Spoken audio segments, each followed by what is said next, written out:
Welcome to this Tuesday, October 15th meeting of the Raymore Planning and Zoning Commission. Let's see, I'm going to take roll call first. Let's see, Commissioner Faulkner is not here. Commissioner Wiggins, not here. Commissioner Armstrong. Present. Commissioner Bowie. Commissioner Ackland. Present. Commissioner Peterman. Present. Commissioner Urquilla. Good to see you. Present.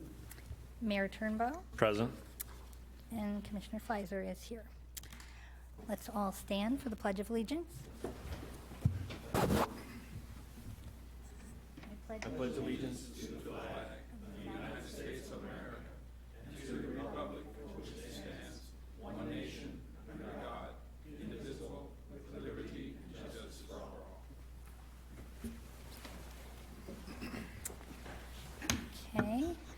We have no personal appearances tonight, so we will move on to the consent agenda, which is approval of minutes from the September 3rd, 2019 meeting, and we all have a little addition to it or a correction to it on our desk. So if anyone would like to make a motion.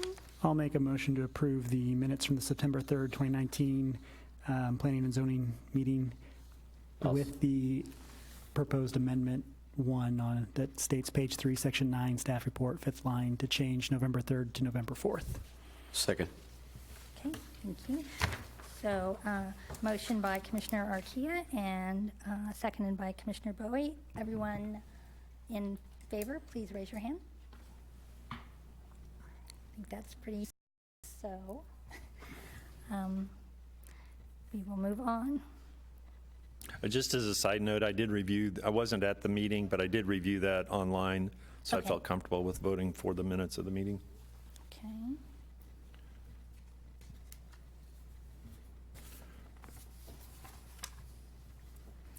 All right. We'll move on to our new business, which is case number 19021, Grant Park Villas rezoning, C2 to R3B. And first, Mr. Gress is going to broadcast to our computer so we can.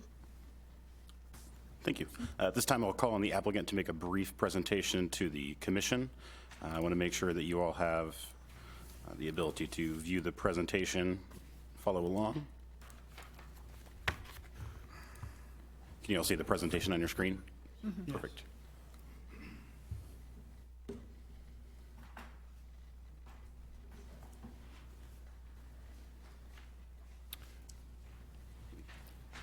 Well, while David's getting that pulled up, thank you to the commission for allowing me to present the project to you guys. I'll try to keep it as pointed as I can for the sake of time.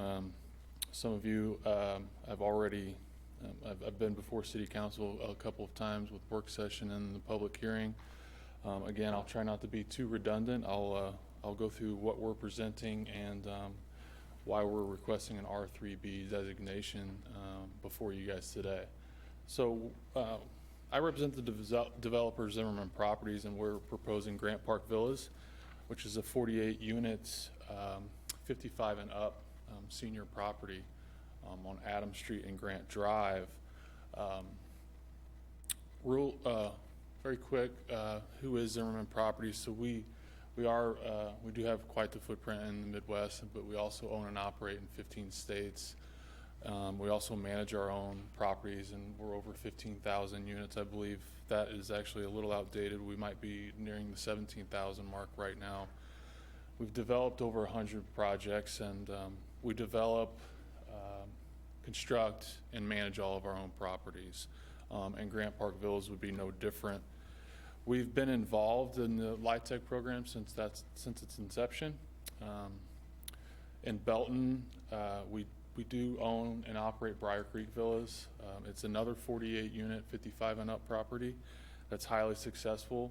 That's also got a waiting list of over 200 individuals, 55 and over. So Grant Park Villas is to say it's highly needed would be an understatement.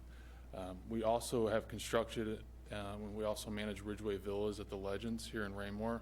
So just to kind of give you a little background on our local aspect and how we're involved in the community as well. As you guys can see and probably already know, the location will be at the corner of Adams Street and Grant Drive. The development overview, really quick, I've already touched on the number of units. All of our projects, we do carry quite a few amenities for the residents as far as fitness centers and community room on each level. This will be a two-story property. There's also picnic area and barbecue area. The proposed use is 12.5 units per acre. We do have full-time maintenance. We do have full-time property manager on site. We do have on our preliminary site plan the required number of parking spaces and even over that. We're proposing 21 bedrooms and 28 two-bedrooms as of right now. There's also some preliminary schematics that Jim wanted me to include in our presentation to City Council, so I thought it would be pertinent to include it in here as well to show some of our elevations and kind of more of a black and white as far as that building footprint. Similar designs. Villas at Quail Creek there in Springfield, that is a senior property as well, 55 and up. This is actually a very good comparable as far as Grant Park Villas, just exactly how similar it would be to Hill Court Villas that we're getting ready to break ground on in Granbury, Texas, another 55 and up project. That rendering is very similar to what we see Grant Park Villas being, so I thought it would be a good rendering to show you guys to kind of, everybody can kind of wrap their brains around what am I going to see here in Raymore, and we really think it's going to turn out to be a beautiful project. And Briar Creek, as I touched on before, that waiting list it's upwards of, it's close to 250 now from what I've learned from property management. I'll kind of go through this a little fast because again, I don't want to be too redundant for you. But Briar Creek over there in Belton's very successful, and that shows you one of the community rooms on one of the levels. That's our entrance. And some of the barbecue areas and the picnic areas, and we always like to have a covered entrance for people coming and going. What we have modeled preliminary for Grant Park, these are our rents that we have modeled, and again, that will go from 30% AMI up to 80% AMI for Cass County's AMI, the area median income. So a 470 to 820 kind of span for a one bedroom, and a 570 to 920 span for a two bedroom. And those are the income restrictions that Cass County puts out. Not to get too much into the weeds, but that kind of sets our guidelines for what we can garner as far as rents go in Cass County. There was a city council member who wanted me to touch on visibility and accessibility with the project, so I did that here, and I basically am 100% of the project will be visible as far as because this will be an elevator project. So 3 of the units will be fully accessible, and she wanted me, I believe it was she wanted me to include some information on that. So we're also willing to make any reasonable accommodation as far as a resident request. Some benefits to Raymore. Right now, preliminarily, we have, it's about an $8.9 million investment into the city of Raymore. Obviously, construction jobs during the construction, 2 permanent, 1 part-time job after construction, permitting and other fees for the city. I'll just kind of go through this fast, and we're not asking for any tax abatement or any relief on that side of the financial world. New sales tax generated for the city, and most importantly, just some a safe place that 55 and up can call home. And there's some of our contact information that you guys can always get a hold of us. Justin Zimmerman, one of our principals, myself, and a couple of colleagues up there. But again, hopefully I didn't ramble on too much. I just wanted to give, if anybody had not been at City Council, I wanted to give kind of a background, and we are here requesting the R3B zoning, and I'd be happy to answer any questions that you guys have. I also have Mike Osborne with me, who's with Call Valley Engineering, who's the engineer on this project, and Call Valley and Zimmerman have a long-standing history. I don't know, is it over 15 years now? 1997. 1990, so even more than I thought. So any questions on that side, Mike has come to answer that as well. Okay, thank you. I'm sorry, I didn't get your name. I'm sorry, Jeff Beckler, Okay. Beckler. Okay, thank you. You're welcome. Okay, we can hear from staff now. Thank you very much.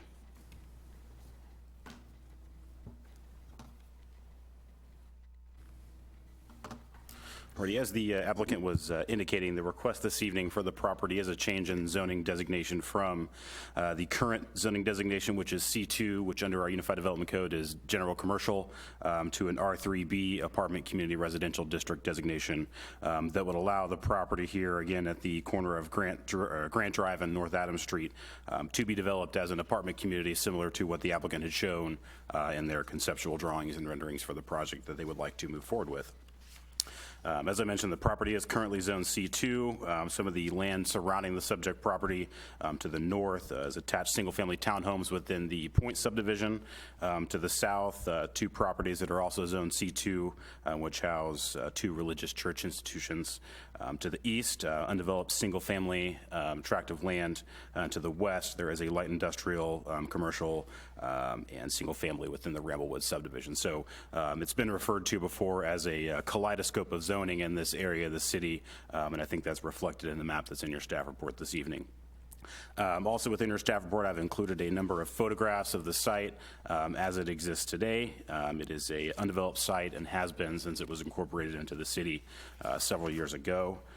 Looking at the future land use map within the growth management plan, this property is identified by that plan as appropriate for commercial development, and that same plan classifies 58 Highway as a major arterial. North Adams Street and West Grant Drive are both classified as local roadways. Any additional roadways that would be developed on here would likely be private roadways that would belong to the owner of the property. Because tonight's meeting does require a public hearing, it was advertised in the September 26th edition of the Journal newspaper, and items of record include the mailed notices to adjoining property owners, the notice of publication in the Raymore Journal, the Unified Development Code, the application, the growth management plan, the staff report, and the conceptual site plan that the applicant has submitted with their request. Looking at some of the history of the property as far as how it developed in the past and how we got to where we are today, the commercial properties that exist directly to the south on the north side of 58 Highway and the Cumberland Plaza development, those were approved by the city on August 29th of 1994. Directly to the east in the Ramblewood subdivision, that property was rezoned from the previous R1 single-family residential district to a PUD, planned unit development, which allowed that to be developed as it is today as a primarily a single-family subdivision with two commercial lots that exist right there on Franklin and 58. That rezoning was approved by the city on December 11th of 2009.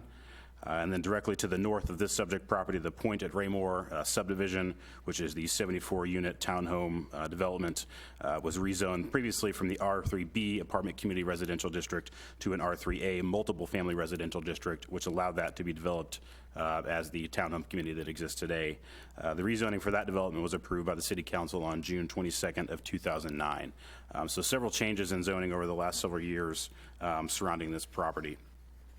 Because it does require a public hearing and a rezoning notice, a Good Neighbor informational meeting was held here at City Hall on September 25th at 6 p.m. 5 residents, in addition to the applicant and their engineer, as well as staff, attended that meeting. And I've included within your packet a summary of all the questions, as always, that were asked and some of the answers that were given by both the applicant as well as staff to the residents that were at that meeting.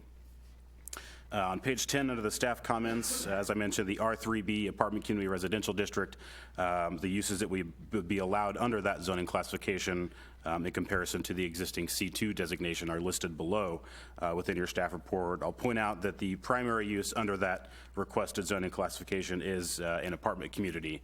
And if you look, other properties within the city or developments that have a similar zoning designation, R3B would include the Manor Homes of Eagle Glen, directly north of the Eagle Glen subdivision. The lofts at Fox Ridge, which just recently started construction and received site plan approval from the commission last year. Bristol Manor, as well as Walnut Estates, two other apartment communities within the city. And then the Raymore Senior Village property, which is directly north of the Price Chopper. It sits vacant today as an undeveloped piece of property, but it is currently zoned R3B and actually has site plan approval through the commission for whenever that property owner is ready to move forward with that project. So there are a number of other properties in the city that have developed similarly to what is being proposed this evening with the zoning.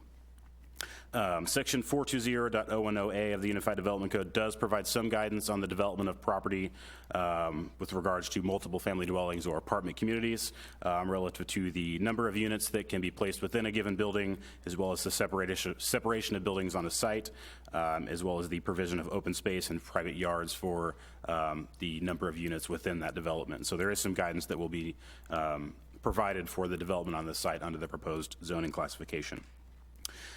Looking at screening and open space as it would relate to the current zoning classification and what is being proposed. Under the current C2 classification, a type A screen would be required along the north property line that separates the subject property from the Point subdivision. I'll note that under the proposed R3B zoning designation, a type A screen would also be required for development on this property. And looking at the requirements within the Unified Development Code for open space and landscaping, under the C2 designation, the Unified Development Code requires that 20% of the overall land area of the site be provided and preserved as a landscaped area, open space. Under the proposed R3B zoning, 30% of the site, as far as the overall land area, would be required to be preserved as some sort of landscape natural area on the site. As it exists today, sidewalk does currently exist on both North Adams Street and West Grant Drive, and regardless of development that would occur on this site, those sidewalks would be required to remain in place. Access to the site, regardless of the zoning designation, could be provided off either North Adams Street or West Grant Drive, depending on what would be proposed at any given time. And again, prior to any development on the site, given the approval of a rezoning classification or not, before any development could occur on that site, the applicant or property owner would have to obtain final plat approval from both the Planning Commission and City Council, as well as site plan approval through the Planning and Zoning Commission. With regards to the request, notices were sent to 42 adjacent property owners as well as HOAs within the subdivisions that surround the subject property. Concerns that were shared with staff during this process related to the potential concern for overflow of parking on the adjacent streets that surround the subject property if it were to develop as a residential apartment community, as well as the screening that would be required to separate the proposed R3B development on the property from the adjacent single-family homes that exist both in the Ramblewood subdivision as well as some of the attached single-family townhomes that exist in the Point. And perhaps the applicant kind of speak to some of those comments as they've been brought up during the review process. Staff did include within the staff report their proposed findings of fact on the request for your consideration this evening, and I also included the conceptual site plan which the applicant shared during their presentation. I will note that the request this evening, as I mentioned previously, the request this evening is just for the zoning of the property and whether or not it is appropriate or seen as appropriate to be developed as an apartment community at some point in time. Before any development could occur, the applicant or the property owner would need to come back to the Planning and Zoning Commission for site plan approval through the Planning and Zoning Commission. Looking at the schedule of the application as it moves forward, should the commission provide a recommendation on the request, we'll move forward to City Council for first reading on Monday, October 28th, and move forward for second reading on Monday, November 25th by City Council. Overall, looking at the property, staff does recommend that the Planning and Zoning Commission accept the proposed findings of fact and forward the case 19021 Grant Park Villas rezoning C2 to R3B to the City Council with a recommendation approval, subject to the conditions as they are outlined below. In looking at what is surrounding the property, although the Ramblewood subdivision to the east is zoned PUD, within our Unified Development Code, we have a table that gives guidance on screening that would be required. It's really based on the zoning of surrounding properties in any given area. When you look at a PUD designation, it's really determined on the land use plan and the landscaping plan that would have been approved as a part of a PUD. And the Ramblewood subdivision really didn't give any details as to screening on the adjacent property that we're talking about this evening. But when you look at the use of that subdivision as primarily a single-family subdivision, which you would typically find in an R1 zoning district or something similar, under our zoning code, a type A screen would be required if this development was adjacent to an R1 single-family subdivision. And so to protect some of the visual impacts that might occur on development on the site from that neighborhood within the Ramblewood subdivision, staff would recommend that a type A screen be maintained along that eastern property line that separates the subject property from the Ramblewood subdivision. That would conclude staff report. If there are any questions on the case, I'm happy to answer them. And as always, the applicant is in the audience as well. Thank you. Thank you. This case requires a public hearing, so we will open the floor to the public. And I see no public, so I will close the hearing. So do any of the commissioners have any questions or comments for either the applicant or Mr. Gress? Commissioner Arquilla? Yeah, I just have some general questions. How many, do you know how many senior living homes in Raymore there are currently? I don't know of a specific number off the top of my head, but there are several facilities within the city that house residents that are 55 and older. So I think Foxwood Springs, the Walnut Estates is a 55 and older community. Trying to think of the subdivision off of Lucy Webb that is also a 55 and older community. Yeah, I was just wondering if you knew about how many. A rough number, I can't give you an accurate count of the number of units off the top of my head. However, as the applicant mentioned, there is a waiting list just in the general area for units that would be similar to what they are proposing to develop. Yeah, and I understood that. I was just curious, as Raymore, the city itself, where we kind of stood as far as number of units compared to the general population at this point, and how that kind of compared to our surrounding neighbors. Sure. With regards to taking a step back from the age restriction for apartment dwellings or similar to what could be developed under this zoning designation, I believe those units, those type of housing units overall within the community make up for just over 3% of their overall housing stock. Not all of those are obviously age restricted to 55 and older, but as far as an apartment community, I think that number is right around 3%. Yeah, I was more curious about the 55 plus. Sure. And given the location and the surrounding zoned areas, what impact would this type of development have on the attraction of or retention of commercial type opportunities in those areas that aren't developed yet? Sure, good question.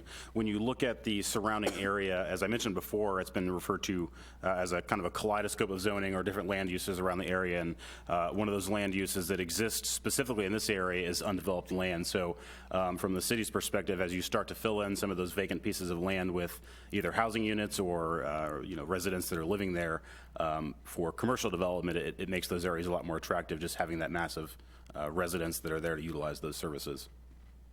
Right. And would this type of development make that better, indifferent, worse, given the type of residents that are going to be living there? I believe that would have a positive impact on the area. Okay. And then I had a couple of questions for Zimmerman, if you don't mind. Sorry, I know we jumped into their presentation real quick. Yeah. From a LIHTC standpoint, if down the road, is there any opportunity or chance to change it from a 55 plus designation, or does it have to remain that? Has to remain. And how long does the LIHTC last? I Or what's the duration? With the state of Missouri, we elect to sign up for at least 30 years. 30? 30 Okay. years, correct. And that's a land use, the fancy term is the land use restriction agreement, Right. which I'm sure you've heard of. So once we get locked into that, this is a 55 and up, 30 years, it's all in that restrictive agreement. Okay. And is there any way or anything that could happen that would jeopardize or cause you to lose that designation? No, Okay. no, not at all. Thank you. Yep. I've got a couple questions while you're there. Yeah. If that's okay, Chair? Okay. Yeah, I'm done. Okay, just a few questions. Some may be for you, some may be for you. So the character in terms of, I know there's a lot of different types of buildings near that area. You got residential, commercial, et cetera. Was that, how much was that considered in the development, the design, or possibility in the design upcoming? And I don't know if either one of you want to speak to that. Because there's so many different types of buildings right in that general area. There's a chance that whatever's developed once we make the change could stick out like a sore thumb, so to speak, if that makes any sense. Yeah, I mean, from what, on the architectural side and the engineering side, especially on the architectural side, which is Parker and Associates out of Tulsa, and we've worked with them again for over 20 years. Yeah. He takes our product, but he also takes in that surrounding use of what you were talking about as far as the city of Raymore. And we always do try to do the exact opposite of what you're describing. The last thing we want to do is stick out. So, and again, most of this is preliminary anyway. So Sure, we'll sure. work closely with the city if the city has some recommendations as far as that surrounding use, that surrounding look. I mean, we're free to be an open book as far as what the city would like to see as far as aesthetically and how it fits in. Okay, great. Staffing, security, you said possibility for bringing two full-time. You keep security on staff, on 24-hour security? Not 24-hour security, we'll have full-time maintenance and full-time property management. Okay, just curious. Chairman? Excuse me just a moment, Mr. Go Zerbe. ahead. Without trying to dissuade further conversation, I want to make sure and impress upon the commission too, you have the rezoning before you this evening, which is the question of whether or not the highest and best use of this property would be the zoning designation sought by the applicant. Provisions under your findings of fact would cover your section 470.020, and there are 11 factors for consideration there. There will be the opportunity to come back for the site plan review of this. So your questions with regard to what's it going to look like, how is it going to be built, and what are we going to have as far as operations are concerned, may be more focused towards your site plan analysis as opposed to is this appropriate in this area based upon the zoning and the surrounding uses that you've got. Great. One final thing. In terms of your portfolio, development portfolio, how much of that portfolio is held and managed by you? 100%? Yes, as far as what we have owned and developed, 100% we manage. Okay, Yeah. cool. All right, that's it. Thank you. You're welcome. Thank you. Any other questions, discussion? Anyone want to make a motion?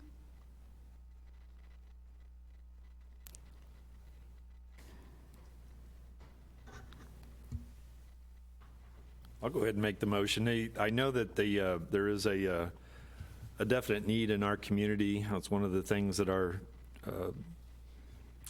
Chamber of Commerce gets most frequently is questions about plus 55. So I would make a motion that we accept the staff's proposed findings of fact and forward case 19021, the Grant Parks Villa rezoning C2 to R3B to the City Council with a recommendation for approval subject to the condition as outlined. I'll second.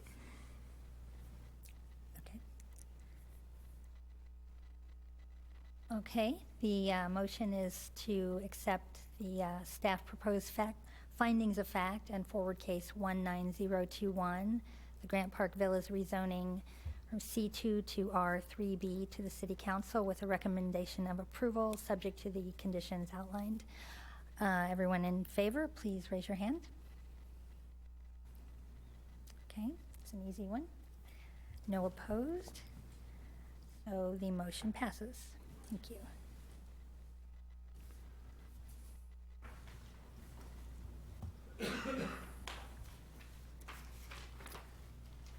Okay, next we will move on to the City Council report. Thank you, Vice Chair. Pleasure to be able to provide the City Council report this evening. Since your last meeting of the Planning and Zoning Commission, there have been 3 regular sessions for the Raymore City Council, the first one occurring on September 9th, 2019. During the course of that meeting, the Council had the opportunity to read and approve for the second reading the vacation of right-of-way for the Remington subdivision. This was originally considered by this commission on August 20th, 2019, and approved unanimously. It received a unanimous approval at the city council level as well. There was also a rezoning application. Again, this was the rezoning of the venue of the Good Ranch. Planning and Zoning Commission had the opportunity to review this and give its vote on August 20th, 2019, where it was approved by a majority of 5-1. The City Council then had its first reading on August 26th and voted to approve that on the September 3rd, 2019 City Council meeting. So the rezoning application that came before you has now been fully approved. The next meeting that occurred was on September 23rd, 2019, and despite my best efforts, I was not able to find anything in there that I think would be directly applicable with regard to the Planning and Zoning Commission as far as the prior items that you may have well received or considered. The most recent meeting of the City Council, October 14th, 2019, had a couple of items on it of your interest. The first was the adoption of the fiscal year 2020 city budget. The first public hearing was occurred on that one, and the first reading of that budget by the City Council. So we are well on our way to fiscal responsibility by the adoption of a good city budget for the coming year. The Council also had the opportunity to consider a vacation of some easements in the Cunningham of Creekmore. This will allow for further development of the Cunningham of the Creekmore 3rd and 4th plats. I anticipate you all will get to see those here relatively soon. The only other item I identified in the City Council report from the most recent City Council meeting on October 14th was the approval by the City Council for the sod and hydro seeding at the Hawks Ridge Park. This will allow for the amphitheater area and completed Hawks Ridge Park to be utilized more quickly, allowing us to get sod and hydro seeding down on it given the large numbers of rains that we had. That would conclude the City Council report from City Attorney. I always invite Mayor Turnbow to provide his input if there's anything I may have missed. Okay, thank you, Mr. Zur. Okay, next we will get the staff report from Mr. Gress. Thank you. A couple updates on projects that have been going on here throughout the city. If the commission thinks back last year when we reviewed the lofts at Fox Ridge apartment community, their site plan as well as the amendment that came soon after that. The city has received building plans for each of those units that would be constructed on site, and our building official is working with the architect to review those. If you've been driving around the property anywhere near Fox Ridge, you can see they've put up a chain link fence to protect the site once they get equipment out there from children on the school as well as folks that might be walking up and down Fox Ridge. So you should be seeing some dirt turning out there as they prepare the site to go vertical with some of those buildings. So we're excited that that project's moving forward. Looking at some of our upcoming meetings, we will have a meeting on November 5th. If you think back last year, the folks at Compass Health had proposed a rezoning for the property that they own just to the east of Price Chopper on the north side of 58 Highway on the east side of Sunset. They own about 8 acres on that site. They have submitted to city staff a site plan for the development of a 40,000 square foot, 2-story professional medical office with various staff offices as well as doctor's offices. So staff is working on getting comments back to the applicant to get that application ready to bring forward to the commission. We're hopeful that that project will start soon after they present their application to the commission. The evening before November 5th, on November 4th, that Monday night, please remain on your calendars. And remember, we will have our yearly joint meeting with the City Council this year as well with the TIF Commission for a presentation from Addy Advantage on economic development. It's a very well-spoken for presentation that this individual has given throughout the metro area. I've heard a lot of good things about this presentation from not only Mr. Tapp, Mr. Catterett as well as several other folks within the community. So we're really excited to partner with them to bring them in and have a presentation for our annual joint meeting with the Planning and Zoning Commission, City Council, and TIF Commission. So please keep that on your calendar. If you don't think you'll be able to make it, please let me know ahead of time. It does start at 6 o'clock, and because of that, we will be providing food that evening, as well as refreshments throughout the duration of that meeting. So stay tuned, and we look forward to a good meeting that evening. As Mr. Zur mentioned, the Cunningham 4th and Cunningham 3rd subdivisions are kind of starting back up for review by the city, so I would expect the Planning Commission could expect to see one of those phases before them within the next couple of months as we continue forward with review. I believe that would conclude staff report this evening. I would call on Mr. Rokos to give you an update on the engineering activities that are going on throughout the city. Thank you.